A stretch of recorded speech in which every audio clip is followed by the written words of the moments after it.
ओम श्री गणेशाय नमः। श्री शिव महापुराणे द्वितीयायां रुद्र संहितायां अथ त्रिपंचाशत्मो अध्याय। हिंदी अनुवाद। सनत कुमार जी ने कहा, उसके बाद कुपित बानासुर ने वहां जाकर देखा कि एक युवक दिव्य शरीर धारण किया हुआ है। उसे देखकर युद्ध कुशल तथा कुपित बानासुर ने चकित होकर उससे यहाँ आने का कारण पूछा। अरे ये स्वरूप साहसी धैर्यवान अभागा मूर्ख कौन पुरुष है जिसका काल आ चुका है, जिसने मेरे कुल चरित्र तथा प्रिय कन्या को दूषित किया। उसे कठोर शस्त्रों से मार दो। हे वीरो, उस दुराचारी को बांधकर कठोर कारावास में बहुत समय तक रखो। ये निडर अथवा ये घोर पराक्रमी कौन है, ये विचार कर वह बुद्धिमान बानासुर संदेह में पड़ गया। फिर उस पाप बुद्धि ने उस वीर को मारने के लिए 10,000 सेना को आदेश दिया। उसका आदेश पाकर उन वीरों ने अंतपुर को घेर लिया और वे मारो काटो कहने लगे। वे यादव शत्रु सेना को देखकर गरजता हुआ अंतपुर के द्वार पर स्थित अतुलनीय परिघ को लेकर व्रज को हाथ में लिए यमराज की भांति उस भवन से निकल पड़ा। वह उन किंकरों को मारकर पुनः अंतपुरा में चला गया। हे मुनिवर, शिवजी के तेज से संपन्न क्रोध से लाल आंखों वाले उसने 10,000 सेनाओं को मार दिया। 1,00,000 योद्धाओं को मर जाने पर कुपित बानासुर ने युद्ध कुशल कुंभांड को बुलाया। शिव तेज से सुरक्षित तथा प्रतीप शरीर वाले प्रद्युम्न पुत्र महाबुद्धिमान अनिरुद्ध को द्वंद्व युद्ध में बुलाया। तब अनिरुद्ध जी ने युद्ध में आए हुए दैत्यराज की तलवार से ही बानासुर की 10,000 सेना तथा घोड़ों को मार दिया, रथों को तोड़ दिया। उस दैत्य को मारने के लिए प्रलय काल की अग्नि के समान शक्ति को लेकर अनिरुद्ध ने उसे मार दिया। रथ पर बैठा हुआ वह वीर बानासुर शक्ति का प्रहार लगते ही घोड़ों के साथ अंतर्ध्यान हो गया। अपराजित उस असुर को अंतर्ध्यान हुआ देखकर चारों ओर निरीक्षण कर पहाड़ की भांति स्थिर हो गया। वह कपटी वीर अंतर्ध्यान होकर हजारों शस्त्रों से बार बार उस पर प्रहार करने लगा। उस महाबली महावीर शिव भक्त बलिपुत्र बानासुर ने कपट के नागपाश द्वारा अनिरुद्ध को बांध लिया। उसे बांधकर पिंजड़े के भीतर रखकर वह युद्ध से विश्राम करने लगा। तब कुपित बानासुर ने महाबली सारथी के पुत्र से बानासुर ने कहा, हे सूत पुत्र, इस पुरुष का शीघ्र सिर काट दो जिसने मेरा पवित्र उत्तम कुल बलपूर्वक दूषित किया।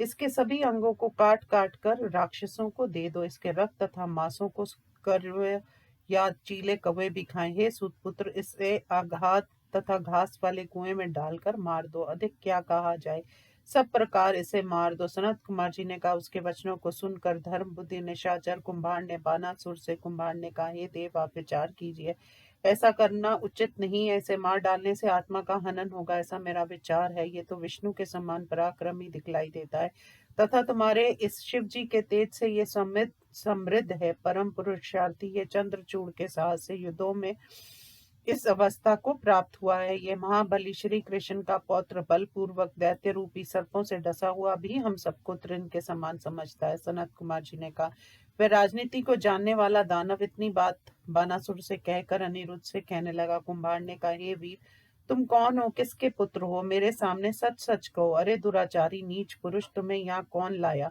तुम दैत्यराज को हाथ जोड़कर प्रणाम करो और ये कहकर बार बार उनकी स्तुति करो कि आपने मुझे दीन को जीत लिया। ऐसा करने पर तो तुम छूट सकते हो, नहीं तो बंधन में पड़े रहोगे। उसकी बात सुनकर वह उत्तर देता है। अनिरुद्ध ने कहा, अरे नीच दैत्य के मित्र, उसके दिए भोजन पर जीने वाले निशाचर नीच शत्रु धर्म को तू नहीं जानता। मैं सोचता हूँ दीनता भागना ये शूर के लिए मरण से अधिक कष्टकारक होते हैं। ये उसके प्रतिकूल तथा शल्य के समान होते हैं। वीरमानी क्षत्रिय के लिए युद्ध में शत्रु के सामने मारना कल्याण है, ना कि दीन की भांति हाथ जोड़ना।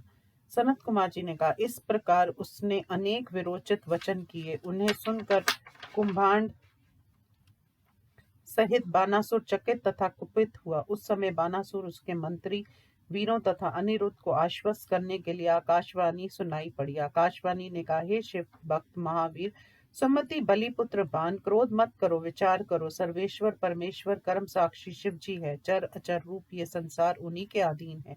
वे ही संसार के कर्ता भरता हरता है। सत्व रज तम गुण वाले ब्रह्मा विष्णु तथा शिव स्वरूप है। वे सब अंतर्गत हैं, स्वामी हैं, प्रेरक हैं, सबसे परे हैं। वे विकार रहित अव्यय नित्य मायाधीश होने पर भी निर्गुण है। हे महामती बलिपुत्र, उनकी इच्छा से निर्बल भी बलवान हो जाता है, मन में ऐसा सोचकर स्वस्थ हो जाओ। भक्त वत्सल, नाना लीला कुशल भगवान सबके घमंड को चूर करने वाले हैं, वे तुम्हारे घमंड को भी नष्ट कर देंगे। सनत कुमार जी ने कहा, हे महामुनि, इतना कहकर नभोवाणी रुक गई। बानासुर ने उसके कहने पर अनिरुद्ध को नहीं मारा, किंतु अपने अंतपुरा में जाकर उसने उत्तम मद्यपान द्वारा मेरी बात को भुलाकर उस विपरीत बुद्धि वाले ने विहार किया। तीव्र विष वाले सांपों से बंधे हुए अनिरुद्ध ने प्रिया के बिना अशांत होकर उस समय दुर्गा जी का स्मरण किया। अनिरुद्ध जी ने कहा, प्रचंड क्रोध करने वाली यशोदा, शरण देने वाली देवी, मैं नागपाश से बंधा हूँ, आकर मेरी रक्षा करो। शिव भक्त महादेवी, सृष्टि स्थिति विनाश करने वाली, आपके बिना मेरा कोई रक्षक नहीं है, इसलिए हे शिवा मेरी रक्षा करो। सनत कुमार जी ने कहा, काजल के समान कांति वाली काली को इस प्रकार स्तुति द्वारा प्रसन्न कर ज्येष्ठ कृष्ण चतुर्दशी की अर्धरात्रि को उसने दर्शन दिए और भारी मुठियों की चोट से उस पिंजरे को तोड़कर सर्प रूपी भयानक शरों को भस्म करके अनिरुद्ध को छुड़ाकर उसे अंतपुर में प्रवेश कराकर दुर्गा वहीं अदृश्य हो गई। हे मुनिवर, इस प्रकार शिव शक्ति रूपा देवी की कृपा से अनिरुद्ध कष्ट से छूटकर सुखी हो गए। शिव शक्ति के प्रभाव से प्रद्युमन पुत्र अनिरुद्ध विजयी होकर बानासुर की कन्या को पाकर आनंदित हो गया। मद्यपान करने के कारण लाल लाल नेत्रों वाला वह पहले की भांति बानासुर की कन्या अपनी प्रिया के साथ विहार करने लगा। इस प्रकार श्री शिव महापुराण में अनिरुद्ध उषा विहार वर्णन नामक 53वां अध्याय समाप्त। ओम नमः शिवाय।